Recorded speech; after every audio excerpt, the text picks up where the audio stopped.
Does that work? The first one. Yeah. So the second half of the first one. It's more than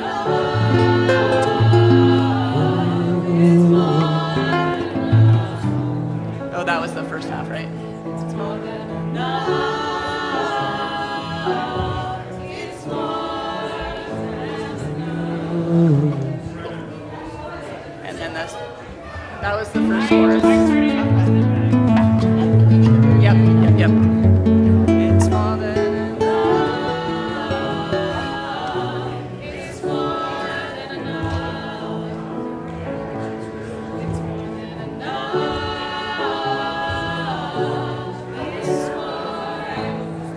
Yep. It's more than enough. Should I wait for them to be done? It's more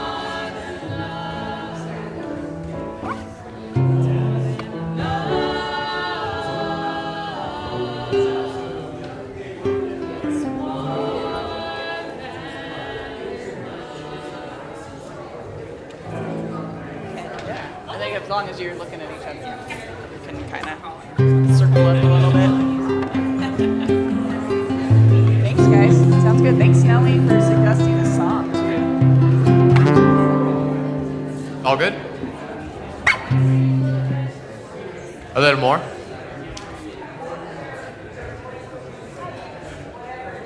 Oh, okay.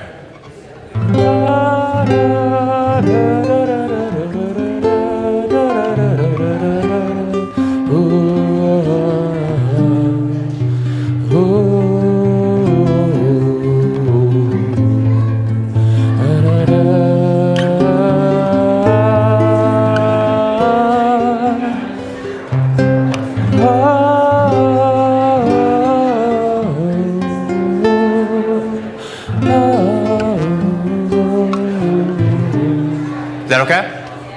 Okay. Thanks.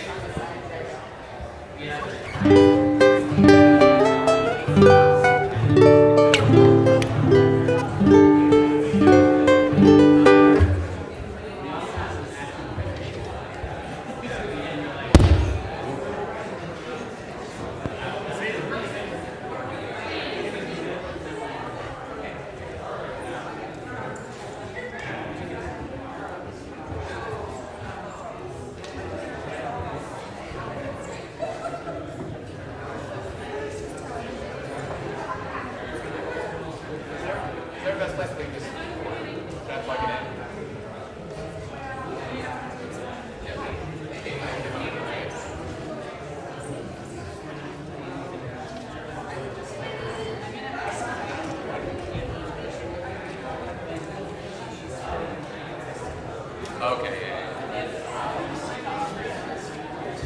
No, yeah, you got it. Where's the plug on this? Right here.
I will give the sound people.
Good morning, everyone. Welcome to First Unitarian this morning.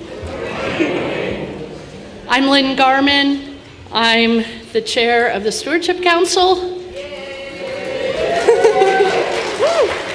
I'm Ellery Boyd. I'm your administrative assistant and stewardship coordinator. She makes my life so much easier and more fun, let me tell you. To thrive, hope requires a home, a sustaining structure of community, meaning, and ritual.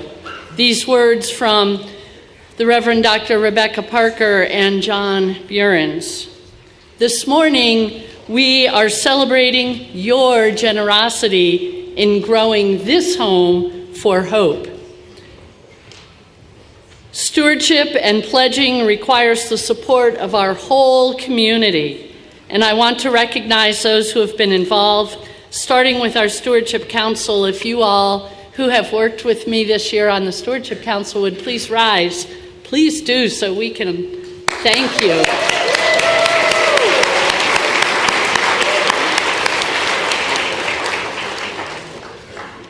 Our ambassadors, these folks who have conducted our outreach, their intent, by the way, is not to pester you, and I hope they haven't. They want to check in and see how you're doing, find out what's on your mind, find out what brings you hope in this place and time, and what kind of support you might be needing from your faith community. So would all our ambassadors rise?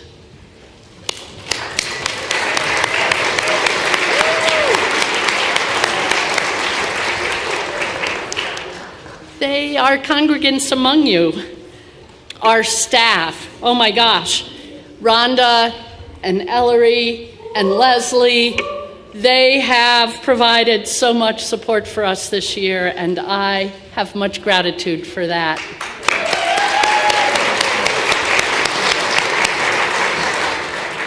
And lastly, of course, all of you. Please rise if you've completed and handed in your pledge.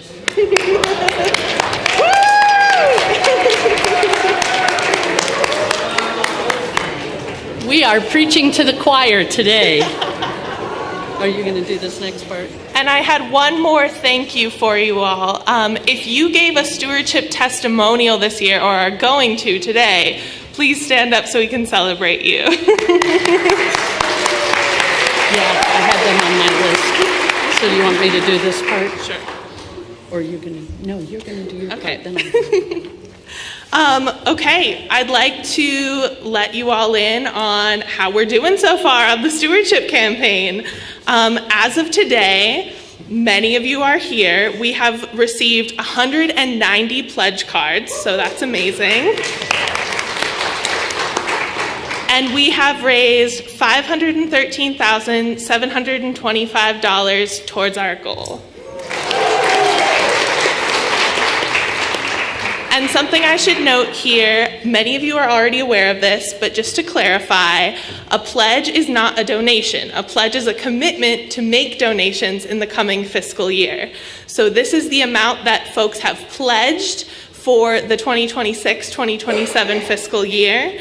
And we hope that you will honor that pledge by setting up a recurring donation, mailing in checks, giving through your IRA, however is most convenient for you. We're here to help you figure that out. We also understand that sometimes circumstances change and that pledge may have to change. So we're also there for those conversations. I just want to say, please keep pledging. We have 350 households in our congregation here that are wonderful ambassadors we're reaching out to. And I know that a lot of you, we've spoken and you're still planning to hand in that pledge card. That's absolutely fine. We have a box at the back, or you can do it online. But thank you all so much for everything you've put into this campaign so far. I'm really just proud of you all, so thank you.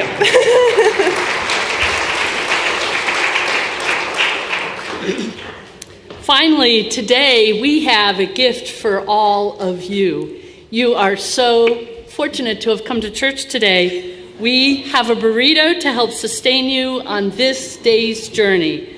We have meat, vegetarian, gluten-free. They're not too spicy, but they're salsa if you want to spice it up. So please come help yourself in the community room after service, because we don't want any leftovers.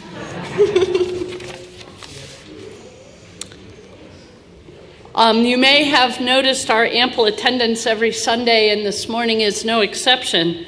You will be glad to hear that in accordance with the special congregational vote taken in October, we will be transitioning to 2 services in just a couple weeks on Easter, April 5th. Not coincidentally, this will be Reverend Moran's first Sunday back after his sabbatical. The second service committee has settled on 9:15 and 11 o'clock for the two services, so you'll have a decision to make. The children's religious exploration classes will take place during the 9:15 service time. A coffee hour will follow each service. For more detailed information on two service Sunday plans, there should be a link in your Sunday order of service today, and you can follow up on that. If this is your first time with us this morning, we give you a special welcome. Please let the offering basket pass you by. And this is the stewardship coordinator saying that, so we really mean it. Your presence is gift enough today. We hope you will join us for coffee and conversation in the community room after the service and a burrito. And we would love to get to know you a little better and answer any questions you might have. You can also visit the information table next to the exit. There's a lot of tables out there today, so you're going to have to make the rounds. If you are looking for ways to engage with our community and support the work of our congregation, visit the opportunities table at the back of the community room after the service. And I'm getting a little motion from our ushers. Please move towards the center of your seats, so there's room on the edges for folks who are coming in late. That got taken out of here, didn't it? There's a variety of activities that would welcome your helping hands, and we would love to match you with an opportunity that interests you. Please remember to silence your cell phone and other electronic devices. Welcome to worship. At this time, please take a moment to greet the people sitting around you.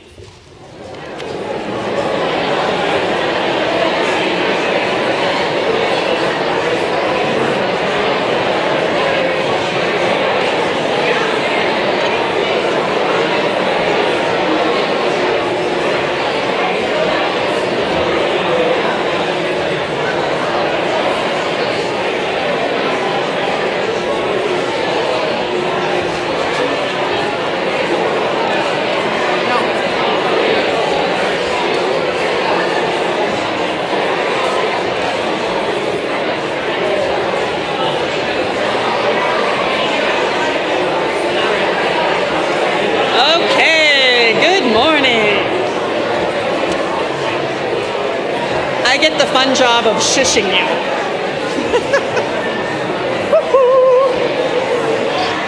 All right, my friends.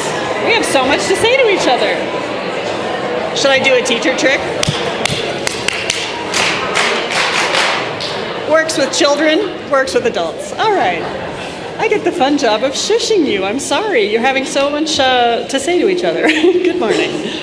All right, couple quick announcements. Instead of hunting for candy on Easter Sunday, our children will be hunting for something even sweeter, your donated goods. Please purchase the items from the list you see here. Many of you have already. I'm going to have to take all that down to the basement and empty our wagon.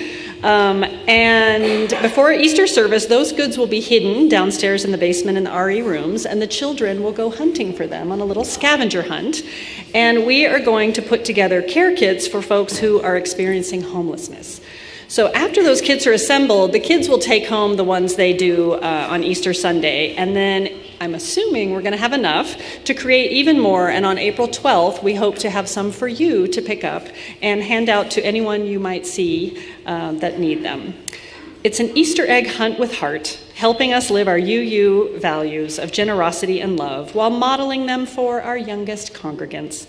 If you are able, please help us by donating from the items on this list. I'm also going to put in a quick plug.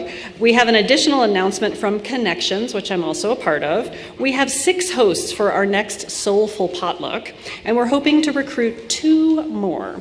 So if you'd like to open your home for a potluck, just a few folks, there are usually 5 to 7 people in your home, please fill out the form you see here. It's also in First Announce.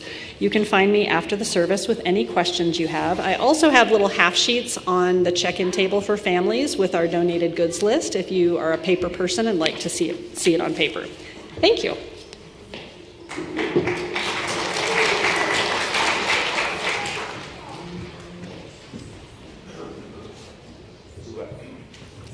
Whoever you are, wherever you are welcome here. Will you please join us in singing our song of welcome?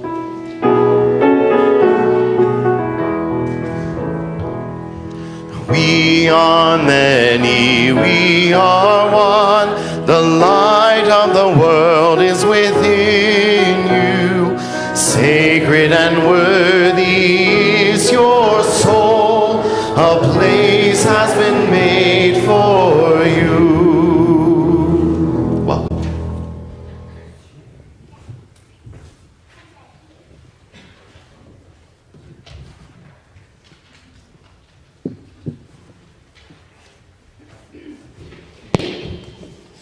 Good morning, First Unitarian Denver. We light our chalice today, this morning, with words from Joseph I, a good friend of Michael Kengmana's. Faith, stretched over the abyss of doubt, is liable for questioning at any time, especially faith in humanity. Find us on the sidewalks of the mind, and let us be up late wondering how and why, loud as we like, quiet as we might, at humanity, at how unbelievably messed up this all is, at how casual cruelty has become.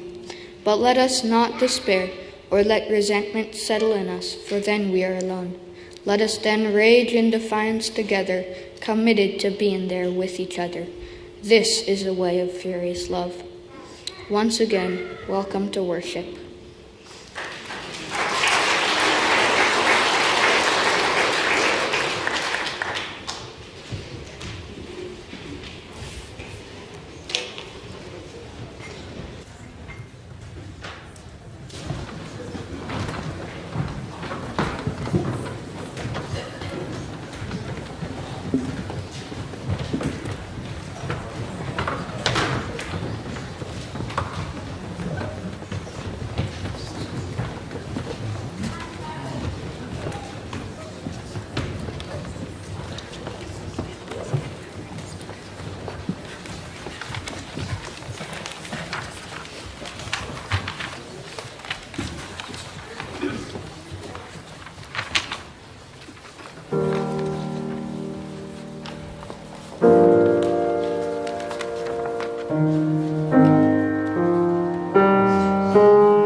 Okay, Ash and Jace, and I know a few more friends are here. Come on down. Come on down. You know what to do. You remember. Come on down and sit with Sophie. All right, my friends. Today, Michael is going to share with the adults that although there are lots of horrible things happening in the world right now, we can take care of ourselves and each other by practicing gratitude. There he is. Hi, Jace. Do you know what gratitude is? Do you know what it is? How about you, Ash? Do you know what gratitude is? When you're grateful for something, we're going to talk a little bit more. So gratitude helps us notice the good things when we can share with others. When we are thankful, it helps us be kinder and help people. And the world really needs that right now. Sometimes the world has sad or unfair things in it, and at the same time, there are still things we can feel thankful for. So can you think of something you are thankful for? Maybe while you think, I'll give an example. Let's see if that gets your juices flowing. All right. Ooh, someone here is grateful for his monster truck. Yes. Absolutely. Does that help, Ash? Do you have something you're thankful for? For friends. Yes, that's something really nice to be thankful for. How about you? Yes, thankful for family. These are all important things. I'm thankful for this church and all the wonderful people that come here every Sunday and are working to make the world a better place. Once we have a grateful heart, we can ask ourselves the question, how can I help someone else today? One of the ways we are helping others is creating care kits for folks who are experiencing homelessness. And our friends here at church are donating items that we will put together to give out bags to those who need them. And one of the things we're doing is making these little messages that we're going to put and drawing some pictures. They say things like, you deserve good things, and I hope today is a good day for you. You are brave. Keep going. So those are some of the messages we're going to give in those care pads. Can you think of an example of something nice you do to help others, maybe at home or at school? Do you do anything to help others or be kind? What do you have? Oh, being a good friend when someone is hurt and taking care of them, that's a great example. Can you think of one? I bet you're helpful at home with your mom.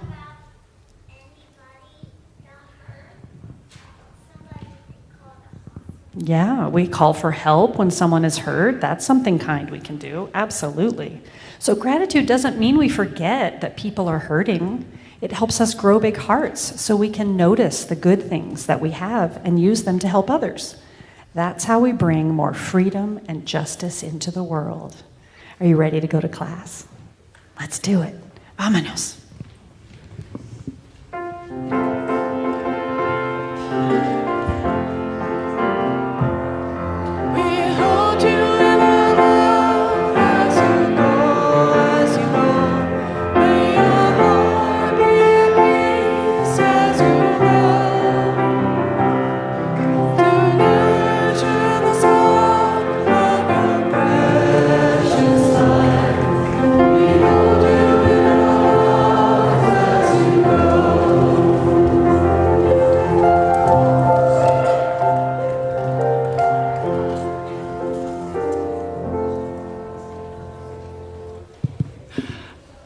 Would you please rise in body or spirit? We're going to do some singing together. This is a song called Loosen by Ali Halpert.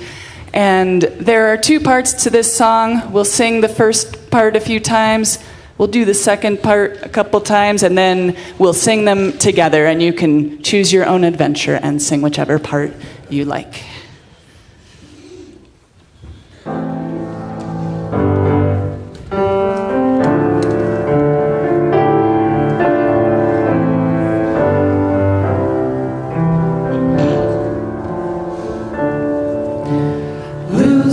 Loosen, baby, you don't have to carry the weight of the world in your muscles and bones. Let go, let go, let go. Loosen, baby, you don't have to carry the weight of the world in your muscles and bones. let go. Loosen, loosen, baby. You don't have to carry the weight of the world in your muscles and bones. Let go, let go, let go. Here's part 2. Holy breath and holy name. Will you ease this pain? Holy breath and holy name. Will you ease this pain? Loosen, loosen, baby, and you don't have to carry the weight of the world in your muscles and bones. You ease this pain. Loosen, loosen, baby, and you don't have to carry the weight of the world in your muscles and bones. You ease this pain. Holy baby,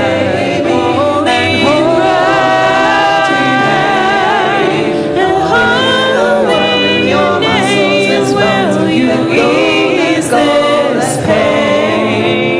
Holy baby, holy and holy your name. You ease this pain. Loosen, loosen, baby. You don't have to carry the weight of the world in your muscles and bones. Let go, let go, let go.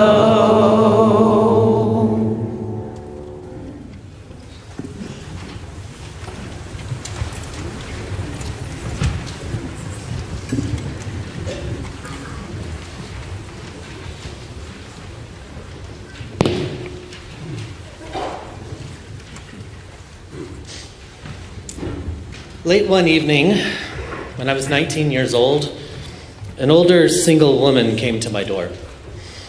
I was in college, living in a dorm on a men's floor. I let this woman in. She sat down next to me on my bed. There really wasn't anywhere else for a guest to sit in my tiny dorm room. She leaned in close and asked me a question.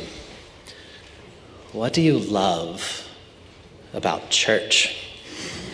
It was my first visit with the Unitarian Universalist Stewardship Ambassador.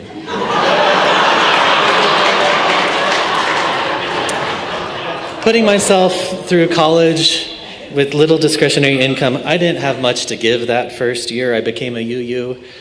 But I pledged to cover my share of the annual dues for the congregation and the cost of printing the Sunday orders of service. My first pledge was $10 a month. That congregation in my college town knew that I wouldn't have much to give, but still they canvassed me. And I will forever be grateful that they did. They made me feel welcome and feel valued as an equal member of that community. I was honored to be a part of something bigger than myself and proud of the commitment I could make, no matter the amount. They knew what we know here at First Unitarian and why I'm here, that all souls are sacred and worthy. No matter if you're a broke teenage college kid, no matter your race, your gender identity, your sexual orientation, your body, your immigration status, all of us are worthy, all of us are welcome, and all of us are invited to nurture the health of this congregation. So fast forward 25 years, today, pledging for me is a transformative spiritual practice and living one of our 6 UU values, generosity. We cultivate a spirit of gratitude and hope. Making a commitment to the congregation is one way I express my gratitude and hope.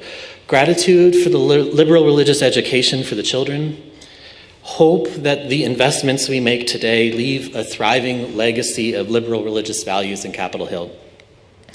Gratitude for our incredible, vibrant music ministry. Hope for advancing justice in the world through programs like Family Promise and the Immigration Project. Gratitude for spiritually enriching classes and Sunday services that nourish and challenge my soul. Hope for putting those lessons into practice in our relationships, our neighborhoods, our governments, our everyday choices. I choose to be a member here, and I've made my pledge to the Growing Our Home for Hope annual pledge campaign. If you haven't made your pledge yet, I invite you to do so today before you go. As the offering baskets come around to strengthen this community, I invite you to consider, what are you grateful for here? What are you hopeful for here? Thank you for your generosity.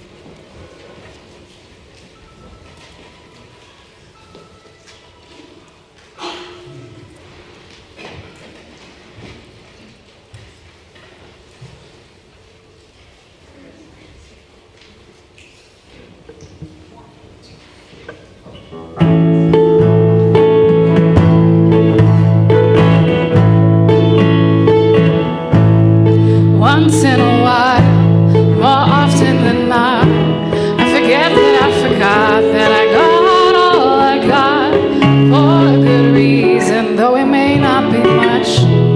It's more than enough. Once in a while, I relax in my seat. I forget what is missing. I kiss fear on the cheek, feel light on my back, and though it burns with regret, it's more than enough. It's more than enough. It's more than enough. It's more than enough. It's more than enough.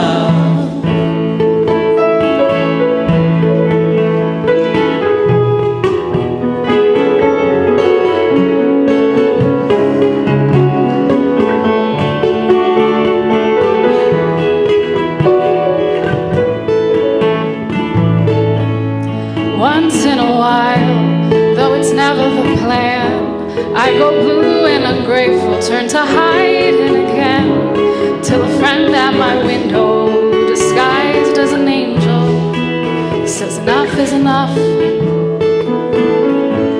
And when I'm sleepwalking, trying to walk off a cliff, something inside me reminds me of this. It says don't take darkness for granted.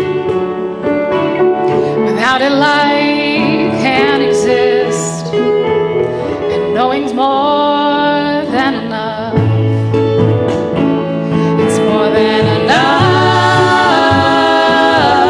It's more than enough. It's more than enough. It's more. It's more than enough.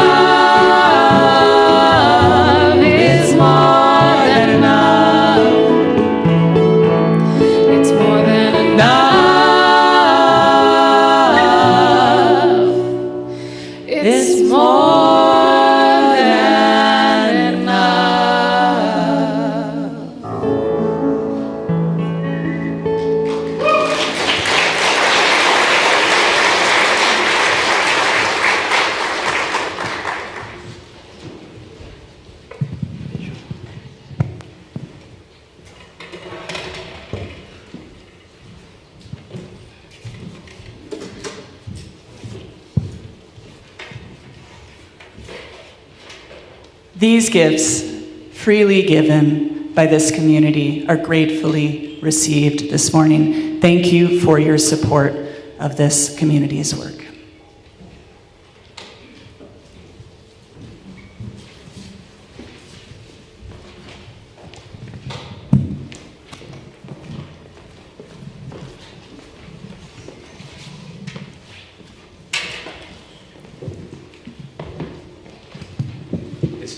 Interlude where you have to watch me just get all set up and stuff, so I'm going to try to stall and make some conversation with you all, if that's okay.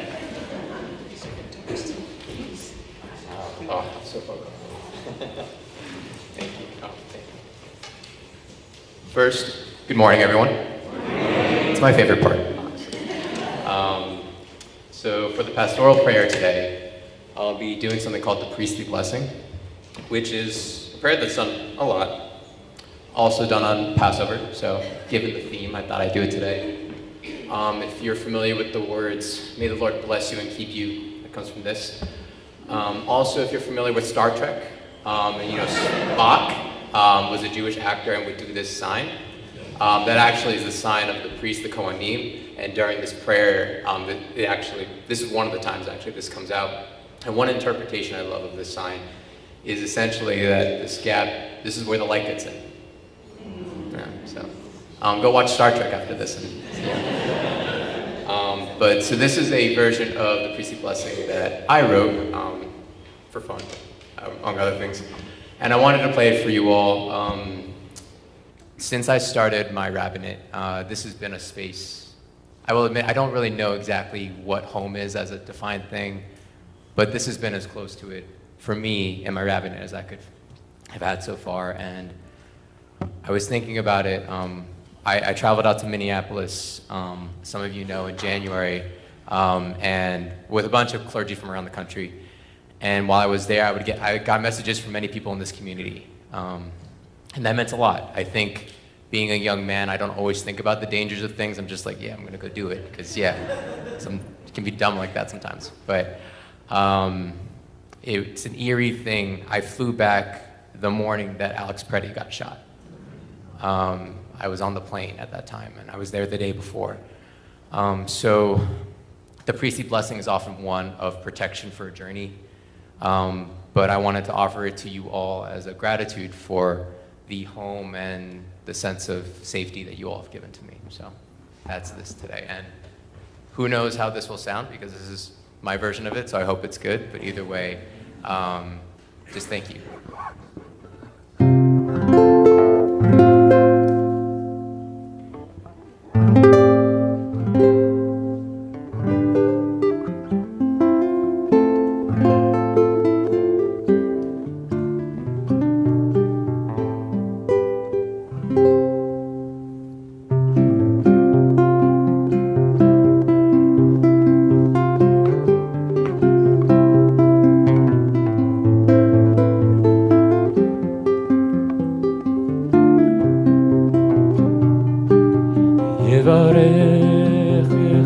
you.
while the choir is getting set, Rabbi Kengmana asked if we could sing this next piece, Dayenu, which is also the title of the homily today. And so our illustrious Leah Davis arranged it, and we also, by the request of Rabbi Kengmana, got text from the choir. So be listening for the English text that explains things that you might be grateful for in everyday life. So this is our premiere and version of Dayenu.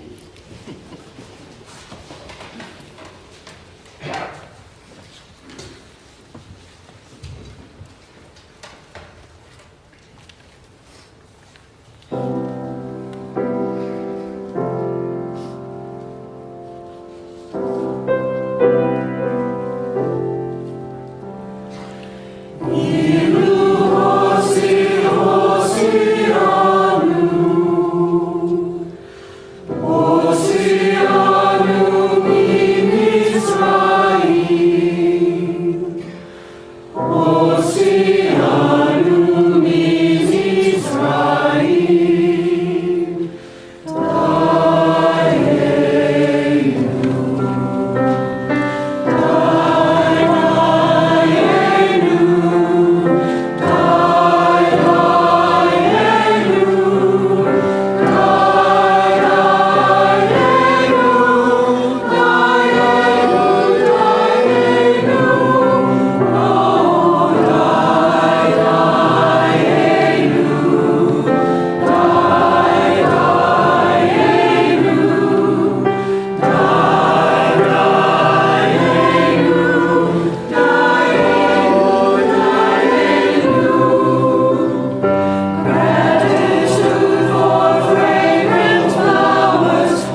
Wow, ooh, that was a good one.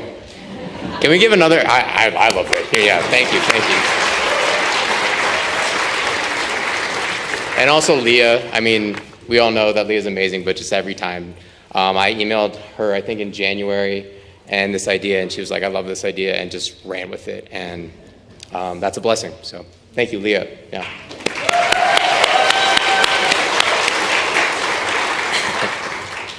So we're going to go for a little ride today. I got some stories to tell you. Is that cool?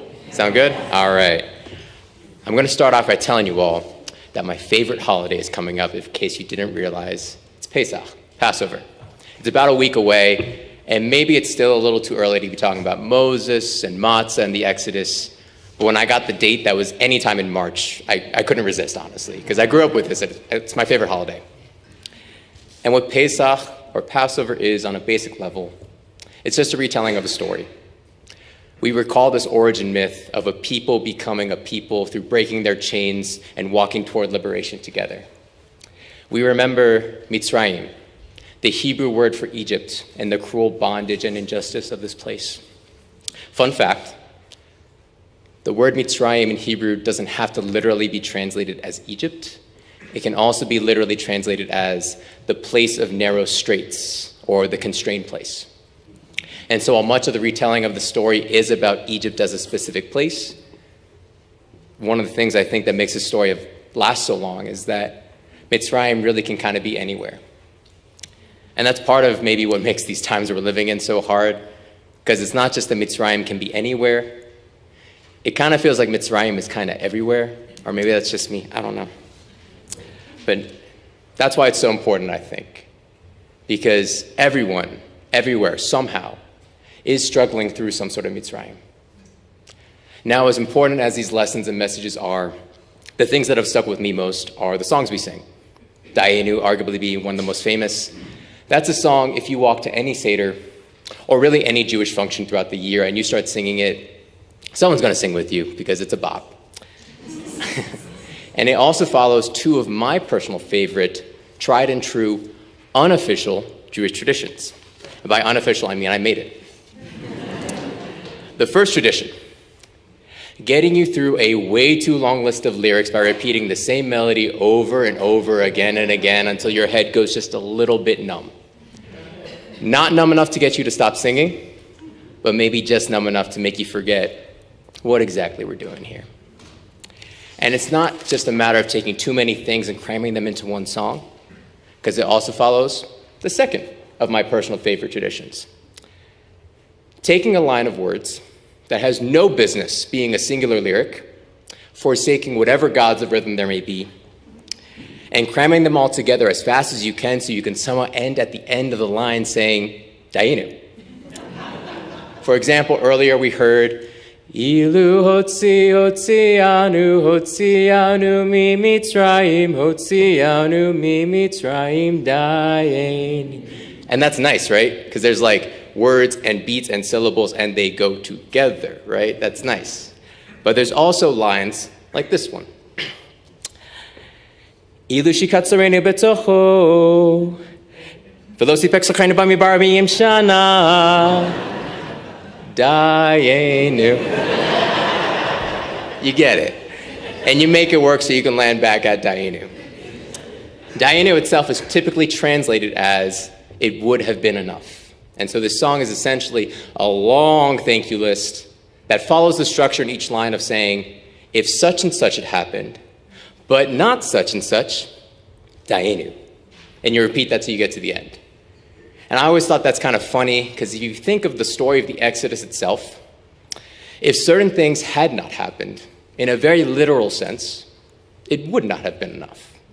For example, that line I just crammed all together just now roughly translates to, if God had drowned our oppressors in the sea, but not supplied us for our needs for 40 years in the desert, Dayenu. And I'm not, I think it's cool that biblical God does the whole splitting the seas thing in the story. And I'm not one to yuck someone else's miracle yum here. But that seems like a raw deal to me, to be in the desert for 40 years like that. And I'm not the only one who thinks this.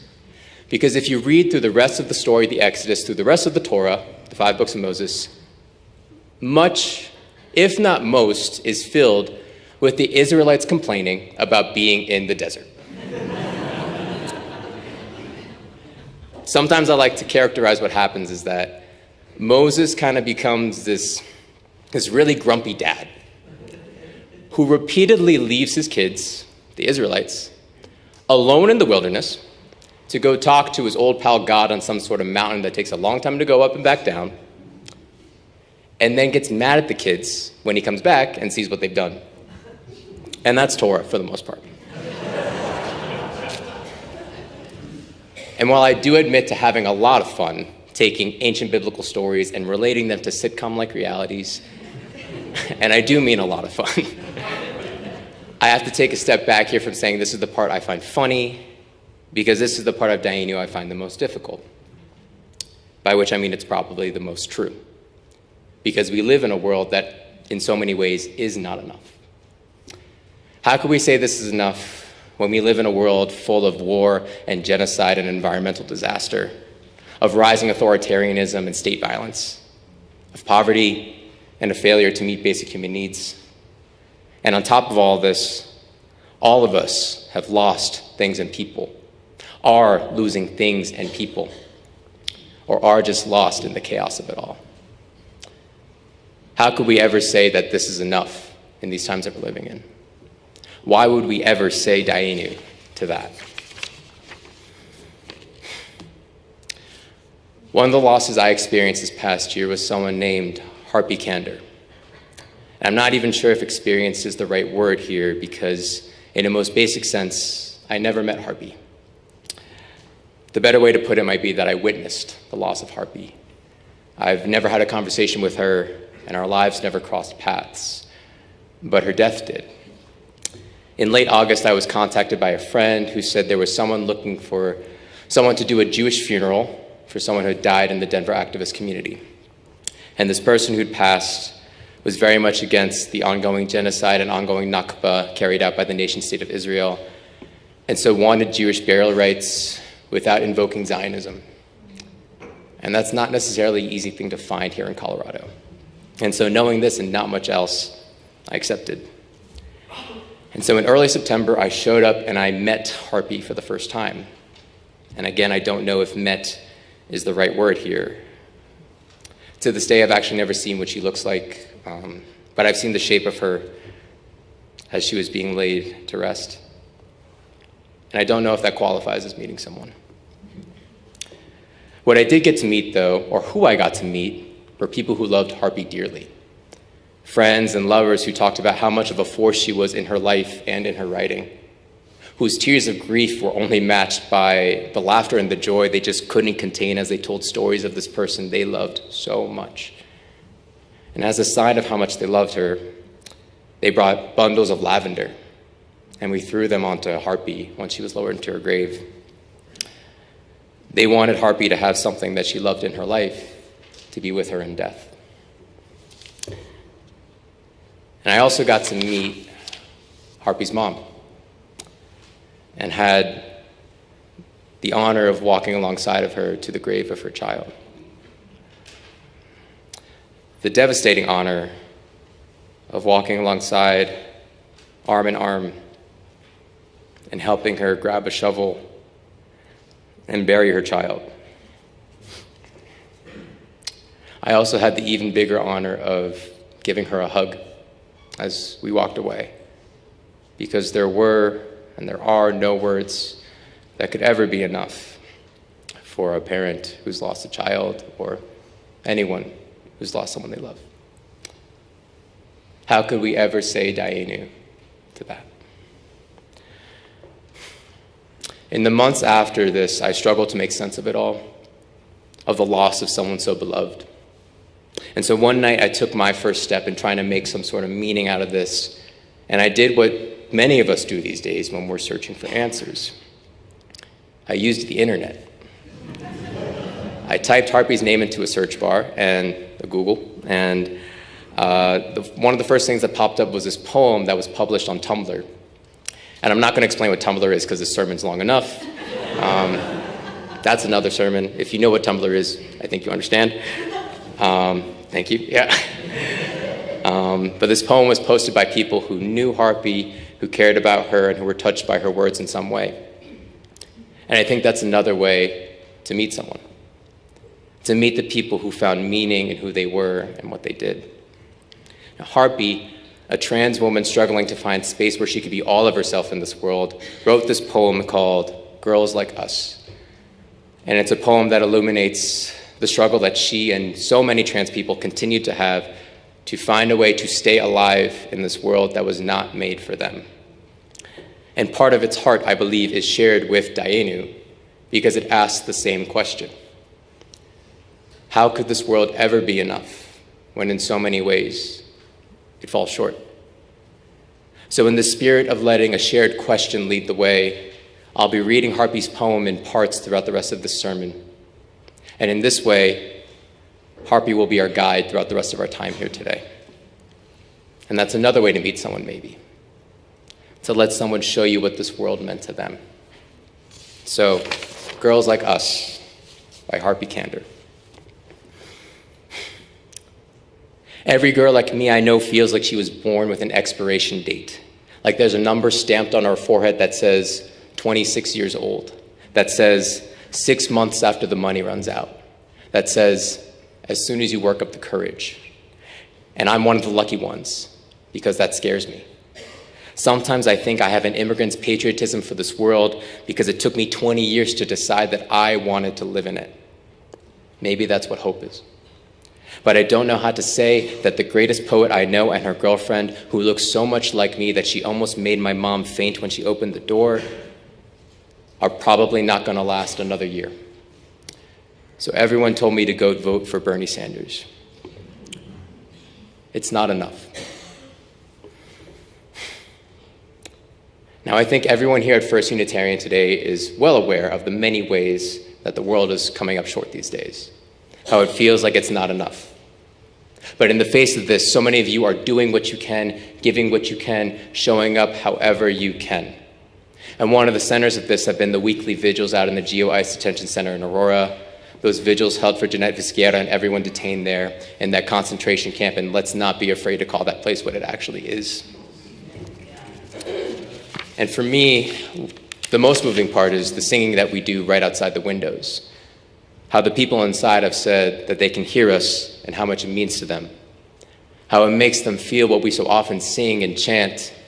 No están solos, no están solas, no están solos, no están solas. You are not alone. And sometimes you can see the shadow of a hand waving through the window, and it's heartwarming and gut-wrenching all at the same time. And there's one window in particular where in the bottom right there's some window tint chipped away, and so you can see in, and they can see out. If you've been there before, maybe you know which one I'm talking about. And I think there's something beautiful and hopeful in that small crack, that small space where they can be connected to the music being sung for them, telling them just to hold on. And I will also say, it can be really disheartening because sometimes the small crack of light is the thing that makes you see the darkness that much more vividly. And I will admit I fall prey to this sometimes, maybe often, of wondering, what does any of this matter? How does it matter that we keep doing and showing up and giving and trying and everything and the world just keeps on breaking? And Harpy probably knew this all too well. In her words, now, people are saying this might be the end times, but I want to remind them that we have already been living in them for as long as I can remember. And I don't know why it's so hard to keep in contact with someone I don't see, to reach out across that burden of distance with the uncertain arms of exhaustion.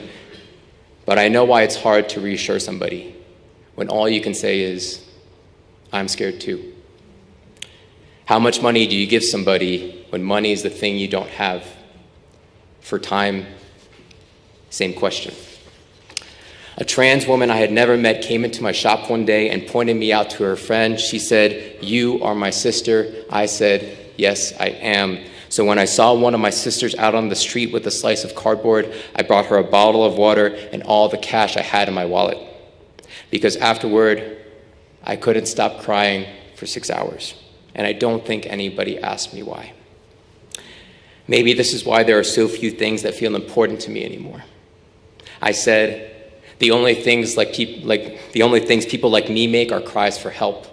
And I got 128 reblogs. Apparently, some people find that relatable. A lot of people have told me I'm the most optimistic person they know, and I don't tell them that I have to be. I take it as a compliment.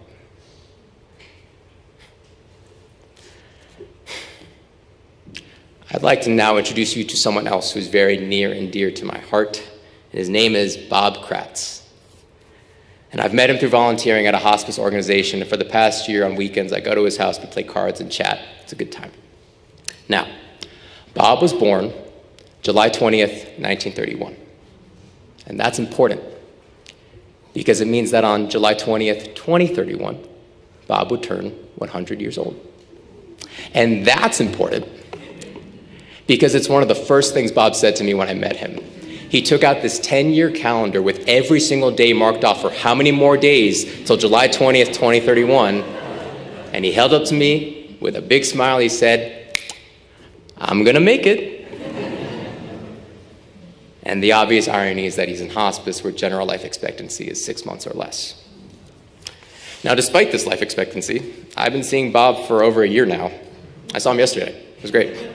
And at a certain point, several months into our time together, Bob told me that when he first started hospice, he was ready to go. He had no intention of staying in this life much longer, and he certainly didn't expect to. He said, though, that around February of last year, that started to change and he wanted to live more. And I told him that was funny because that's when I started seeing him. And he just sat there quietly, and he looked me dead in the eye, and he nodded. Now, every week I go, we play this card game called Pinochle that he's played since he was a kid. And like Tumblr, I'm not going to explain it because it would take too long. And I don't know if I know all the rules, honestly, but I play it. And I'm going to tell you about one time we played. He got dealt this hand that was essentially one of the most rare occurrences you could ever have. Like, you could go your entire life playing this game and never see this happen. And he had. He's played this game for the better part of 100 years and has never seen this happen. So when he got this hand, he let out this sound that was part gasp, part laugh, all joy. And he said we needed to celebrate this occasion of life doing something so far beyond our expectations. But how do you do that? How do you celebrate something profoundly good that life offers you right there, right then in the moment? And for Bob, this was easy. He looked at me dead in the eye and he said, "Let's make some oatmeal."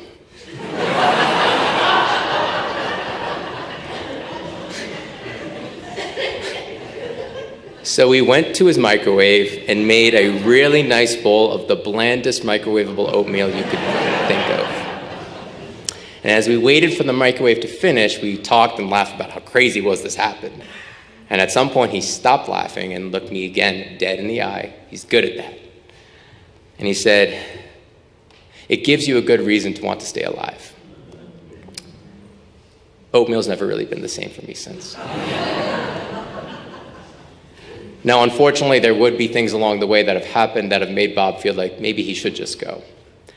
There was a day he told me about where he had ordered bananas, because he likes bananas. Bananas are great. And they were delivered, but he was told by the people at the complex he lives in that no one can touch his mail, so no one was willing to help him. There was also another day where telephone lists were being delivered out, the new ones, to residents in the complex, and he leaves his door unlocked so anybody can come in. And he said, "Please come in and hand it to me because I can't pick things up off the ground." And when the time came, he heard someone slip something under the door. And by the time he saw it, he called out for help, but it was too late. And I don't bring these things up to paint myself as some sort of saint or other people as cruel, because it's really the opposite. These are all very small, tiny, mundane things that happen every day. But they all have a profound impact on our desires to keep living. Some made Bob want to live more, and others made him want to live less. made it harder to hope. And that's another thing Harpy talked about. She said, the thing they don't tell you about hope is that it's cyclical. It needs to be refreshed every single day. Hope is like any other kind of work you do on the body. So what does a story mean to that? What can a poem mean to that? I abhor maintenance, though. I don't want to have to say anything anymore. I want to walk to the place where all my words are done and build a home there. It's not enough. All your pleas and all your promises, all your fights and feats and failures are not and never will be enough, not for us.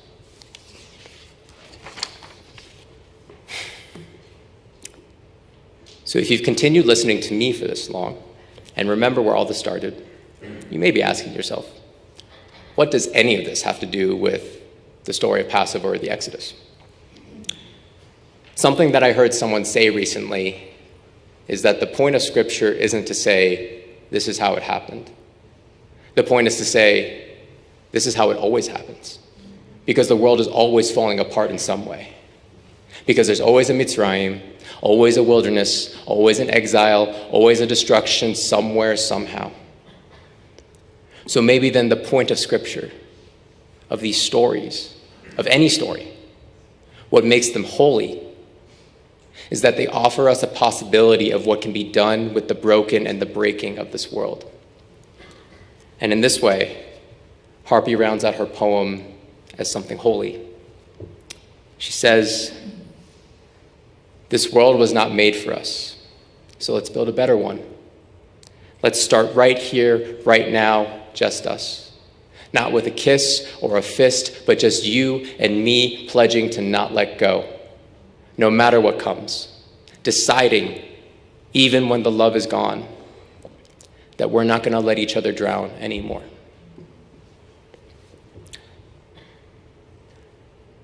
I like to think that this world Harpy spoke of will be filled with all those big things that we're fighting for.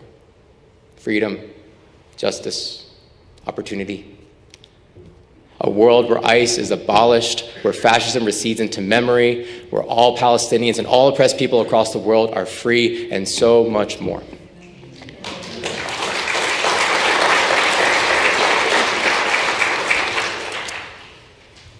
Maybe it will be a world where we make sure everyone gets their bananas. And where telephone lists and paperwork are delivered straight to hand and someone's dignity isn't left lying on the ground, where all people get to live dignified lives on their own dignified terms.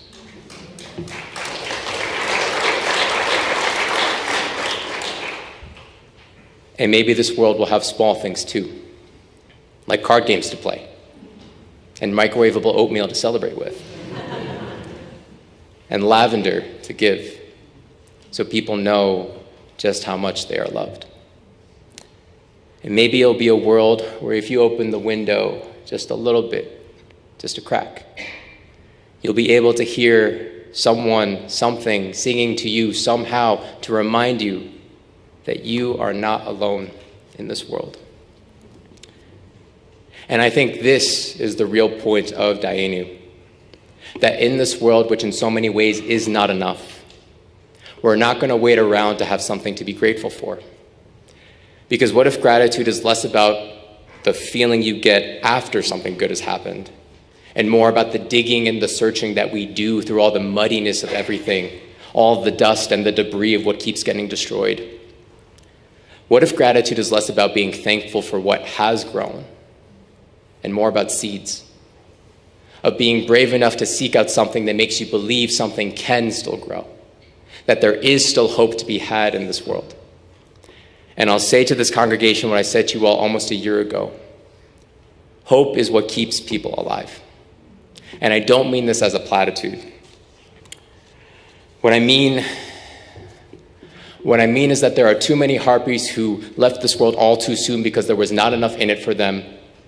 And there are also many Bobs who found just enough in it to stay just a little bit longer. What I mean is that despite the fact that Harpy as a millennial trans woman and Bob as an old white man born in the Depression could probably not be any more different, the same element was present in what happened to both. One who got it and one who didn't. a reason to hope and believe in the good in this world, a reason to stay. And so maybe what I mean most is that gratitude is not just a feeling. It's not just this resource that we can extract out of ourselves or each other anytime we want to feel good or better in the way that it's so often depicted in our hyper-individualistic society these days. Because if gratitude is a resource, it's a communal one, right? Because I don't think gratitude starts with finding seeds that make you believe. I think gratitude starts with having faith in the soil, in sunshine, in rain. Having faith in you and me and the ecosystems that we create out of kindness and grace. So no matter how much this world falls short, no matter the wilderness or the Mitzrayim, I believe there is always a way that we can take the way too many things in our hearts, our grief and our joy and our pain and our love and everything in between, and find a way to end at the end of it all saying, Dayenu. Not because this world is enough, but because in our gratitude we rediscover our faith in love, our faith in all the love that we can give and everything that can be made from that. And when we do find love again, in big ways and small, we say Dayenu again and again and again, maybe to the point that we forget what exactly we're doing here. Because maybe that's when we start really remembering each other. Maybe that's how, step by step, thank you by thank you, hope by hope, we break these chains and walk towards that world Harpy talked about. A world where no one gets left behind, where everyone has a reason to stay, to live. And as much as I want to have the right words to end this, the truth is that Harpy said it better than I ever could. So I'll give her the last word.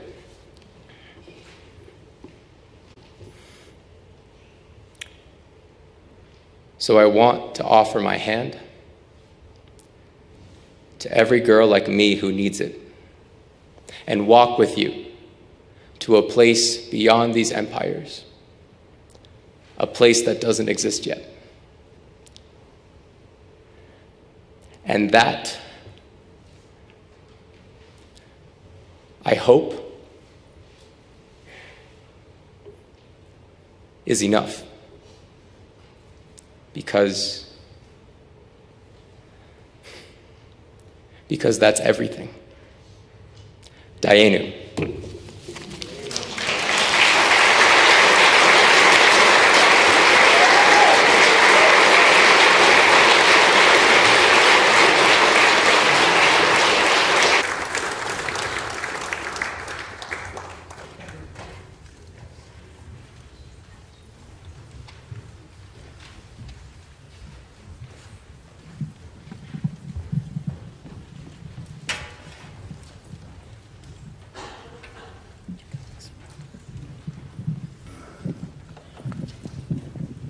Would you rise in body and or spirit and join us in singing We Were Made for These Times?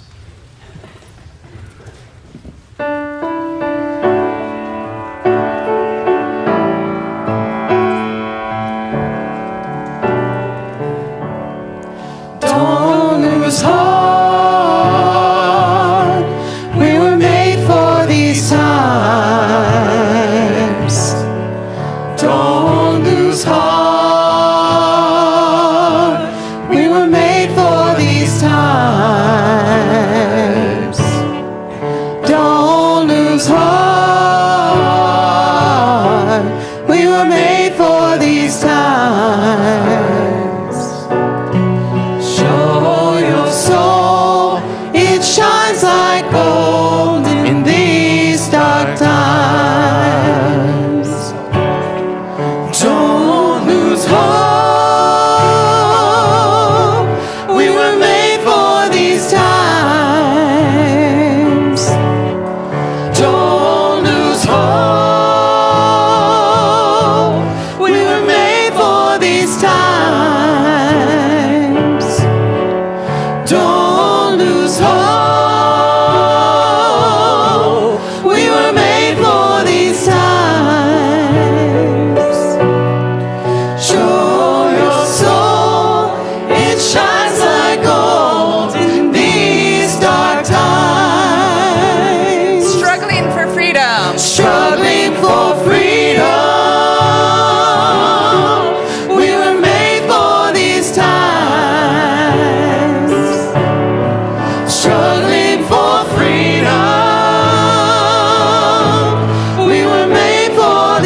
soul.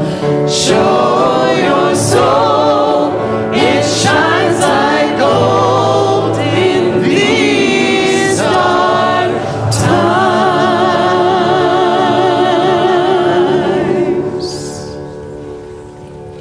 Would you join us in singing our closing affirmation?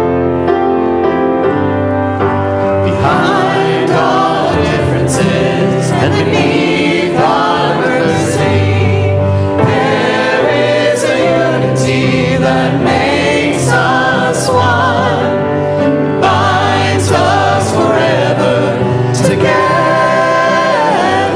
throughout all time, through life and death and the space between the stars, throughout all time, life and death and the space between the stars.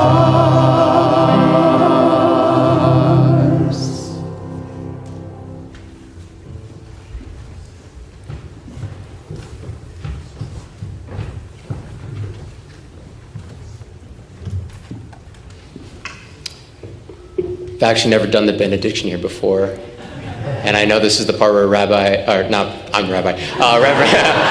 Mike would say something along the lines of be humble, be kind. I'd like to offer you a riff on a saying by Hillel, an ancient sage in the Jewish tradition. In a place or time of inhumanity, just try to be human. And so I'd like to offer you today is be human in big ways and small ways. Keep trying to find a way to give love to each other. This is a way of furious love. This service is ended. Right? Yeah, the service is ended.